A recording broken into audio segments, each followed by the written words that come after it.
Hi hello ನಮಸ್ಕಾರ. Welcome to Likhita's tiny kitchen. ಈಗ ಎಲೆಕೋಸಿನ ಪಲ್ಯ ಮಾಡೋಣ ಅಂತ ಅಂದ್ಕೊಂಡಿದ್ದೀನಿ.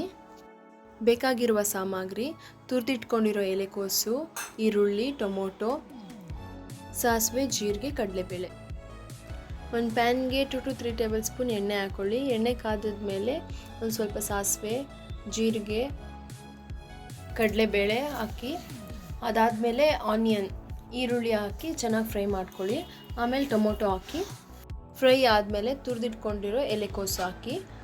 ಇನ್ಸ್ಟಂಟಾಗಿ ಯಾವುದೇ ಮಸಾಲೆ ಇಲ್ಲದೆ ಪಲ್ಯ ತುಂಬ ಚೆನ್ನಾಗಿರುತ್ತೆ. ಚಪಾತಿಗೆ, ದೋಸೆಗೆ ತುಂಬ ಚೆನ್ನಾಗಿರುತ್ತೆ. ಚೆನ್ನಾಗಿ ಮಿಕ್ಸ್ ಮಾಡ್ಕೊಳ್ಳಿ. ಚೆನ್ನಾಗಿ ಮಿಕ್ಸ್ ಮಾಡ್ಕೊಂಡಾದ್ಮೇಲೆ ಒಂದು ಸ್ವಲ್ಪ ರುಚಿಗೆ ತಕ್ಕಷ್ಟು ಉಪ್ಪು, ಅರಿಶಿನ, ಖಾರದ ಪುಡಿ ಇಲ್ಲ ಅಂದರೆ ಸ್ಟಾರ್ಟಿಂಗೇ ಮೆಣಸಿನ್ಕಾಯಿ ಹಾಕೋಬೋದು. ಮಕ್ಕಳಿರೋ ಮನೆಯಲ್ಲಿ ಖಾರದ ಪುಡಿ ಬೆಸ್ಟ್ ಅಂತ ಅಂದ್ಕೊಳ್ತೀನಿ.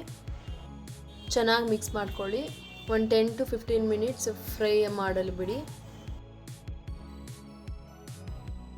ತಳ ಹಿಡಿಬಾರ್ದಲ್ವ, ಅದಕ್ಕೆ ಒಂದು ಸ್ವಲ್ಪ ನೀರು ಹಾಕೋಬೇಕಾಗುತ್ತೆ.